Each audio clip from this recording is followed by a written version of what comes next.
noite a todos os irmãos que estão aqui presentes nesta casa espírita, Centro Espírita Vinhas do Senhor, e a você também que nos assiste aí pelas redes sociais, neste momento ou em outro mais oportuno. Gostaria, no entanto, de salientar que, ao mesmo tempo que ocorre esta palestra espírita, aqui nesse Centro Espírita, ocorre também a nossa evangelização infantil e a mocidade espírita também. Ambas de extrema importância aí para o futuro de nossas crianças e jovens. Então eu convido você a estar vindo para o Centro Espírita, a estar passando esse momento junto conosco e a trazer junto de você o seu jovem, aquele amigo, aquele vizinho que está lá na sua casa, para que possamos assim melhorar, progredir sempre e cuidar das nossas crianças e também dos nossos jovens. Sejamos, no entanto, semeadores, dessa maravilha que acontece em dias de segunda-feira, a mocidade e a evangelização infantil. Antes de iniciar a nossa palestra aqui, essa palestra inicial minha, eu gostaria de pedir a vocês que nos assistem aí pelos meios digitais, que coloquem um copo com água ou uma jarra com água, que os espíritos de luz se encarregarão de fluidificar, e que essa água seja um bálsamo na vida de cada um de nós. Vocês que aqui estão, os espíritos já se encarregam de fluidificar aqui a nossa água aqui no Centro Espírita. Portanto, vamos fechar nossos olhos, fazendo nossa prece inicial. Senhor, no silêncio dessa noite que se inicia, peço o seu auxílio. Ajude-me a transmitir por intermédio de suas palavras as máximas do seu Evangelho. Que todos aqui presentes, ou aqueles que nos assistam pelos meios digitais, possam absorver com clareza e ainda mais, possam aplicar os ensinamentos no seu dia a dia, que se tornem semeadores da vossa palavra, que façam luz por onde passarem, que todos sintam a sua presença quando o próximo deles estiverem, que sejam pacificadores, promotores da paz, da vossa paz, que assim seja.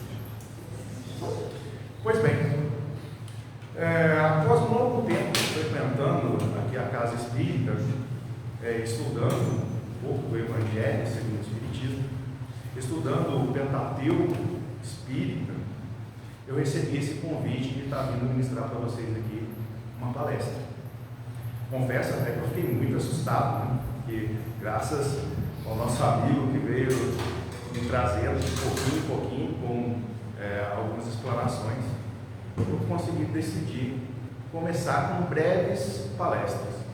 Comecei então fazendo palestras introdutórias, toda segunda-feira quem vem aqui acompanha, de um livro ao qual esse livro mudou a minha vida, e é um livro de José Carlos de Luca, O Jardim da Minha Vida. Não se intimidem não, ele está aqui plastificado, mas é que a minha esposa anda com ele dentro da bolsa. Para quê? Para transmitir essa mensagem. Se alguém ela entende que naquele momento está precisando de um apoio, está precisando de um ânimo, está precisando de um crescimento espiritual, ela tira aquele livro e dá. Leia isso. Depois ela compra. Por isso que sempre fica aqui, está embaladinho, mas é por causa disso. E toda segunda-feira nós fazemos aqui, então, esse estudo. Cada segunda-feira aí, um trechinho desse livro maravilhoso. Daí, para ministrar uma palestra, igual a de hoje, eu fui procurar temas. Inicialmente, eu queria procurar um tema, assim, de bastante relevância, aquilo que chame a atenção. Como, por exemplo, saudade dos entes queridos.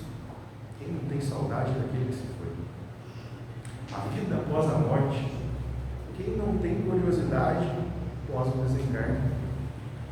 Mas eu descobri que eu ainda sou pequenino ainda para tais temas. Foi aí que eu recebi uma luz. Um dia, chegando aqui no Centro Espírita e conversando, eu recebi um livro de presente de um outro palestrante, aqui o Donizete, que foi o livro Sermão da Montanha, de Rodolfo Caligares. Livro também excelente, de uma leitura muito fácil, de uma leitura bem inteligível. ele se trata sobre o Sermão da Montanha. Daí eu comecei a ler esse livro, comecei a entender esse livro. Logo eu já decidi que a gente começa naquele ânimo, né? Olha, o sermão, eu vou fazer então uma palestra sobre o Sermão da Montanha. Mas no final do livro eu descobri que o Sermão da Montanha não é um simples sermão. O Sermão da Montanha, eles são as máximas do Evangelho de Cristo. Chego até a exagerar, chego até a dizer que se Cristo não tivesse feito nada máximo, tivesse feito somente o Sermão da Montanha, nós teríamos todos os frutos necessários para caminhar uma glória. Porque trata de tudo. Ele trata da dignidade, ele trata das maneiras às quais a gente deve prosseguir. E logo no início ele traz menção, né, ao capítulo 5, versículos de 12 a 16 do Evangelho de Mateus. E nesses versículos nós temos lá as bem-aventuranças, onde Jesus diz o que ele espera de nós, o que ele espera que cada um de nós faça. E ele completa ainda esses versículos com uma ilustração do sal da terra e a luz do mundo. Ou seja, quando o Senhor Jesus ele nos ensina as bem-aventuranças, ele está dizendo o que ele espera que cada um de nós façamos e que essa instrução dada por Jesus não seja uma prática inútil na nossa vida. Possamos colocar isso realmente em prática, não ouvir por um ouvido e deixar ele passar, transparecer. Vamos ver aqui o que está escrito nesse Mateus capítulo 5, versículos de 13 e 16. Vós sois o sal da terra. Se o sal for ínspido, o que há de salgar? Para nada mais presta, senão para lançar fora e ser pisado pelos homens. Vós sois a luz do mundo. Não se pode esconder uma cidade edificada sobre um monte, nem se acende a candeia e a coloca debaixo de um alqueire, mas no velador, para dar luz a todos que estão na casa. Assim que resplandeça a vossa luz diante dos homens, para que vejam as vossas boas obras e glorifiquem ao vosso Pai que está no céu. Bem, as bem-aventuranças deixadas pelo Mestre, nos dão um norte, nos mostram como nós devemos ser nesta nossa breve passagem terrena.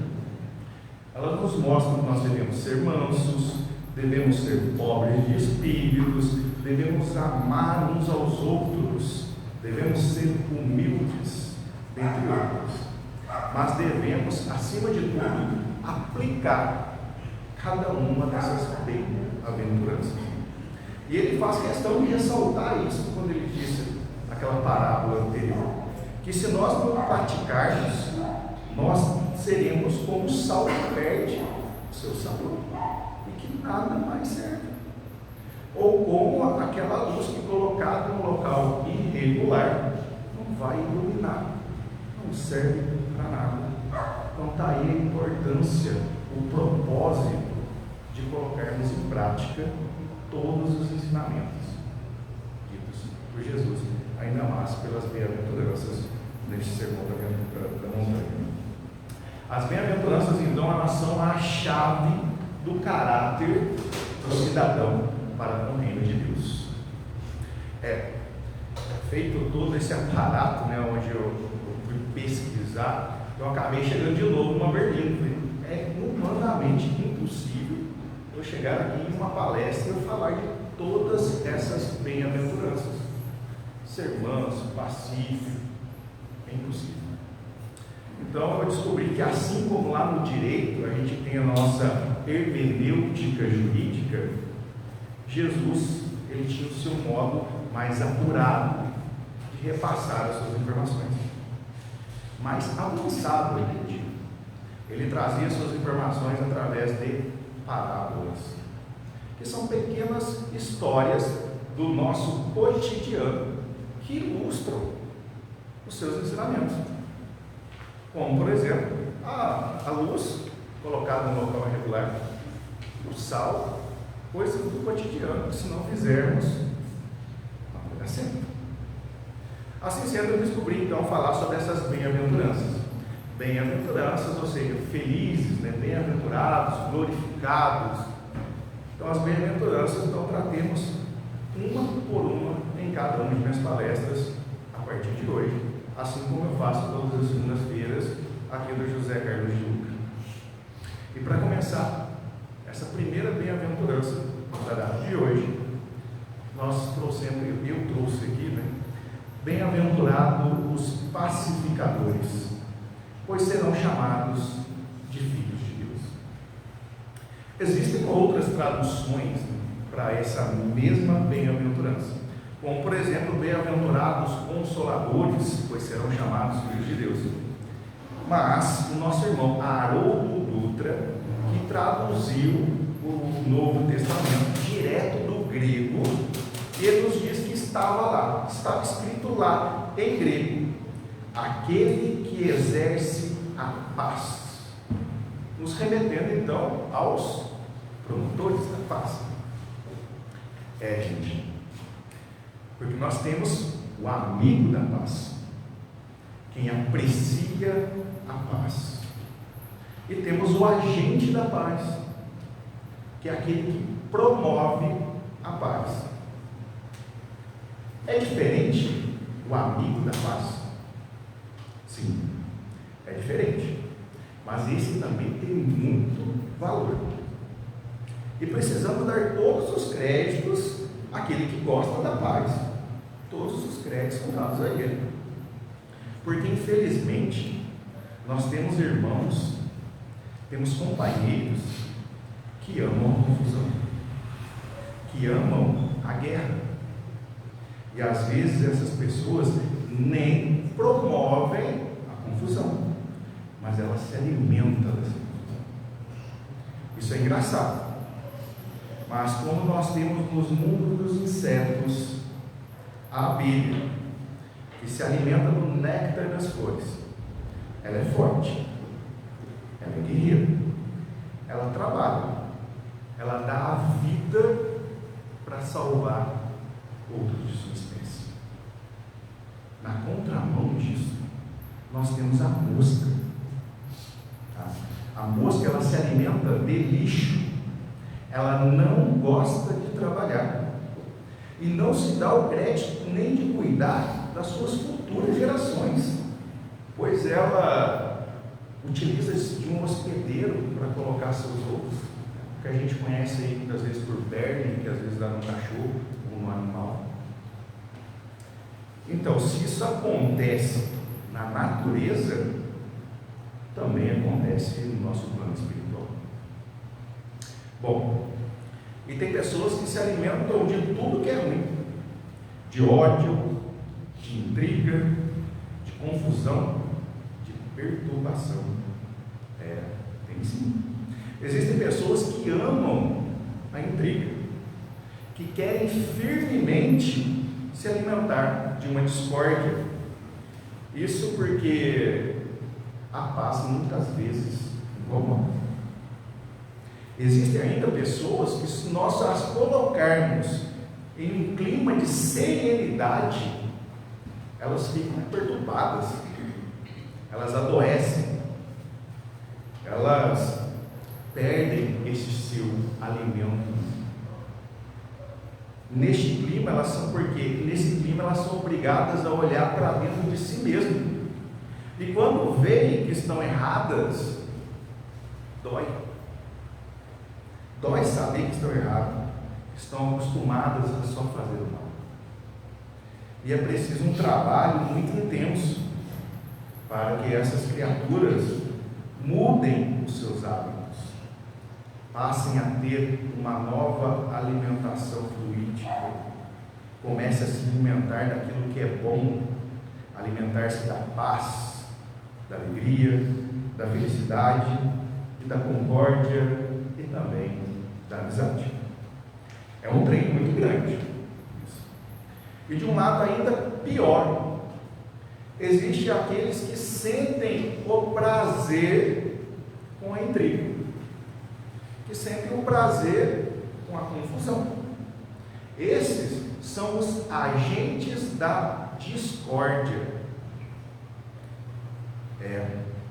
Essa pessoa se sente muito bem executando esse papel. Ela tem o prazer de instigar, de criar o mal. Sobretudo, são os promotores da discórdia. Não procuram ajudar ninguém. Alguém vai lá e faz uma caridade, posta numa rede social, numa internet, e essa pessoa ela vai lá com um comentário maldoso, comentário que atinge bem no ímpeto daquela caridade que aquela pessoa fez. Qual que é o interesse disso? E o pior, ela nem sabe ou nem sequer pensa na proporção que esse ato que ela fez pode trazer. Pois pode chegar, no mínimo, a ser até o extremo, como um fato real, tá, gente? Ocorrido na cidade lá de Guarulhos, em São Paulo, e teve grande repercussão. Inclusive virou tema de novela recente, novela das 9, recente, onde uma pessoa, um promotor, né, da discórdia, inventou uma fake news de uma suposta mulher que estava sequestrando crianças e levando para rituais satânicos. E ele foi além. Ele pegou e fez uma caricatura, né, um retrato falado dessa mulher e colocou junto da postagem. Consequência disso, pessoas viram uma postagem e identificaram uma pessoa aparentemente idêntica a dessa postagem. E o que fizeram? Lixaram essa mulher. Bateram tanto nessa mulher no meio da rua, tem filmagem, e ela veio a óbito. Eu não sei se eu posso dizer que o que ele fez foi uma brincadeira, ou o que foi que ele fez. O fato é que essa mulher morreu e deixou 2 filhas.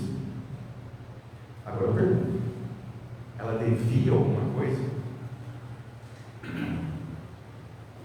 Eu pergunto mais ainda, o que ele ganhou com isso? Nada. Mas devemos nos preocupar com as coisas extremas? Sim, muito. Porque olha o fato que chegou ao extremo. Mas o importante também é nos preocuparmos com as coisas pequenas. Porque ninguém tropeça em montanha. A gente tropeça em um pequeno ressalte. Como um lema dito dos bombeiros, o fogo nunca se inicia grande. O fogo se inicia com uma faísca, um princípio de incêndio. Então é muito importante a gente tentar parar, estancar isso no começo. Devemos nos preocupar desde uma simples fofoca no nosso trabalho, o que é um problema gigantesco hoje nas grandes empresas e pequenas empresas, né? Onde um promotor dessa discórdia, sem ganhar nada por isso, porque não é a função dele fazer fofoca, ele não ganha para fazer fofoca, ele não está na descrição do trabalho dele fazer fofoca, mas ele faz, como se fosse um plus. Ele vai dar um plus para a empresa para fazer fofoca. E ele para o seu trabalho e vai até o outro lado, o seu companheiro, propagar uma fofoca ou até mesmo num outro setor. E a confusão está lastrada dentro dessa empresa. Todo mundo ali num âmbito terrível. Simplesmente por quê? Porque ele gosta de ver o circo pegar fogo. Não ganha nada. Mas isso, quando a gente diz, né, a gente pode ver que isso também não está longe da gente, não. Quantas vezes nós emprestamos a nossa boca para a maledicência? Quantas vezes nós emprestamos os nossos olhos para ver aquilo que é pior? Quantas vezes nós emprestamos os nossos ouvidos para conversas sem sentido? Queria eu fazer como dito em palestras anteriores aqui, pelo ilustre amigo e palestrante também, Peters. Ele disse em um fato anterior, em uma palestra aqui, que quando alguém vai fazer uma fofoca para ele, ele tem uma deficiência em um lado do ouvido e ele fica assim para a pessoa, a pessoa se fica irritada, não está ouvindo direito, sai e vai embora. Mas é uma ótima ideia, né? É uma ótima ideia a gente fazer dessa forma, mas não é assim que acontece. Muitas vezes nós sofremos inclusive por irradiação. O que é essa irradiação? Essa irradiação ela acontece quando uma pessoa a qual a gente gosta muito, seja ela minha esposa, minha mãe, meu irmão, essa pessoa ela não gosta de uma outra pessoa, e ela vem até mim e diz: você viu fulano? Fulano fez isso, fulano fez aquilo, eu não gosto de fulano. Tu nunca viu aquela pessoa, tu nunca conversou com aquela pessoa, mas tu não gosta dela também. Você não gosta daquela pessoa porque a sua esposa, aquela pessoa que você gosta, simplesmente não gosta. Ela não gosta, então eu não gosto também. Irradiação. Eu fui irradiado pela vibração daquela pessoa que ela me transmitiu. Daí vem uma situação no trânsito, vem outra, isso vai acumulando, e chega uma hora que a gente explode, né? E quantas vezes a gente não testa o limite da outra pessoa? O marido testando o limite da esposa. É incrível, né? A gente fica testando muitas vezes os nossos familiares, porque eles estão do nosso lado. Então a gente fica testando os nossos familiares, o marido, a mulher, até o momento em que um explode. É uma coisa interessante. Por que com o estranho a gente trata diferente? A gente testa o marido, a esposa, o pai, a mãe, quem está dentro da nossa casa, mas o estranho a gente trata diferente. Ele é visita. Deve ser mais chique essa palavra, visita. Então trate seus parentes como se fossem visitas, né? André Luiz já diz isso. Tratem seus parentes como se fossem visitas. Quando a sua esposa ou seu filho chegar em casa, diga a eles boa noite, faça um café, sente com ele, conte e ouça como foi o seu dia. Como seriam as nossas relações se tivéssemos esses hábitos diariamente? Gente, menos é mais. Não preocupemos com coisas grandes, coisas pequenas marcam. O que acontece, a gente pergunta se você gosta da paz. Muita gente, eu perguntar aqui, você gosta da paz?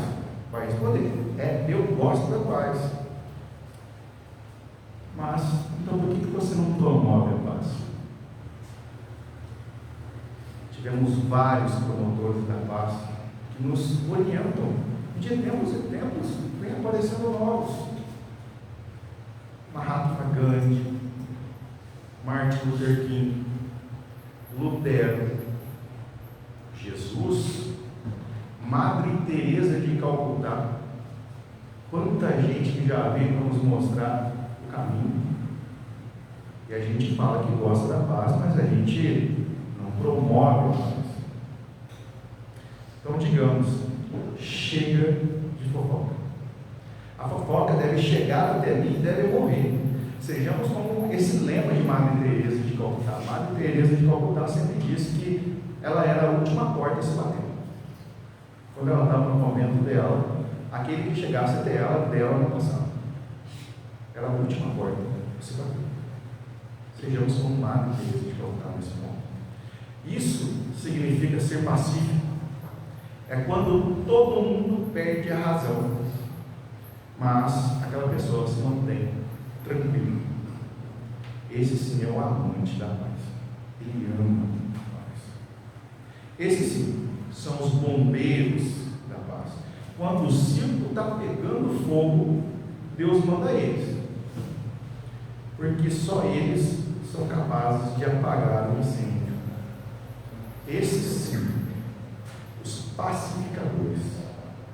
são os promotores da paz. Os agentes da paz é quem promove a paz. Mas a gente está falando muito de paz, paz, paz, paz. Mas nós temos ideia do que é paz? Assim como muita gente acha que para mim eu estar em paz é eu estar numa fazenda, os passarinhos cantando, é eu estar no domingo em casa deitado com um baldão de pipoca assistindo Netflix. Estou em paz. É a conta corrente, né, no azul, cheia de dinheiro, a conta, tudo em silêncio. Será que isso é paz? Isso é sossego. Isso é o momento de retomarmos a nossa energia. É o sossego, o momento de eu descansar, retomar a minha vitalidade. Mas isso não é extremamente paz. Não. A paz é o que nós fizemos até chegar nesse momento. Porque às vezes a gente busca a paz nesses momentos, mas a gente não encontra. Eles não são definitivos. Outras vezes a gente vai buscar a paz e não sabemos nem onde encontrar essa paz. Alguns buscam a paz na religião, outros no yoga, alguns vão para a alimentação vegetariana, outros para a estética, outros acham a paz na academia, ou passar um concurso público. Passar um concurso público, por exemplo, é uma paz de segurança financeira, estabilidade. Mas muita gente às vezes busca até mesmo no casamento. E muitas vezes o que encontra ao invés de paz é conflito. E esses momentos nós necessitamos ser pacificadores, promotores da paz. E é por isso que Jesus disse: olha como que é ser pacificador. Jesus, quando ele foi já para ser crucificado, Jesus disse: eu vos dou a paz, a minha paz vos dou, mas não vos dou como o mundo. Por que Jesus disse isso naquele momento? Imagine você perto de alguém que você gosta, os discípulos deles ali próximo, todo mundo ali, a hora que ele vai ser detido, ele vai ser levado, todo mundo entra numa confusão, todo mundo gritando, devendo ter dado uma gritaria, um alvoroço, e ele sereno, promovendo a paz. Calma, eu vos dou a paz, a minha paz, não a paz como o mundo acha que é essa que a gente disse antes de você, mas a paz de Deus. O que Jesus quis dizer com isso é que o mundo nos dá a paz exterior, mas que a gente tem que buscar é a paz interior, a paz que vem do Espírito. Essa não é momentânea. O único lugar que a gente encontra verdadeiramente a paz é dentro de si mesmo. Por isso que muitas vezes a gente repete aqui: olhe para dentro de si, melhore você. Esse conceito nós podemos encontrar também lá no Evangelho segundo o Espiritismo. A paz do coração é a única felicidade real deste mundo. E lá, quando diz bem-aventurados os aflitos, dentro das instruções dos Espíritos, nós vamos encontrar o conceito também de paz. Ter paz é ter espírito de fortaleza, estar sereno em meio a tantos intempéries da vida. Espírito de fortaleza. Quando todo mundo está correndo, brigando, discutindo, você está sereno. É como um bombeiro, né? Ao atender uma ocorrência, um acidente, todos que ali estão desesperados, agitados, com medo, gritando. E o bombeiro, o que ele faz? Ele chega como um pacificador. Enquanto todo mundo está gritando, às vezes está puxando ele: me ajuda, me ajuda, me ajuda. Ele primeiro, antes de ajudar a pessoa, ele vai fazer o quê? Cercar o local. colocar um cone, vai sinalizar. A pessoa pode estar passando muito mal, mas ele tem que zelar pelo menos pela integridade física do local, a integridade física dele antes de atender. Porque se ele não for esse pacificador, ele vai acabar sendo mais uma vítima. Ele tem que ter paz. Ele tem que promover a paz naquele local. Por isso que ele sempre diz: calma, eu vou te ajudar. Eu vim aqui para te ajudar. E isso é muito importante. Ele coloca as barreiras, sinaliza tudo, o acidente. E só depois disso, ele vai socorrer algumas pessoas. Dessa forma, nós podemos notar que podemos muitas vezes perder a nossa paz e nada dar. Nós temos que ter paz para dar paz.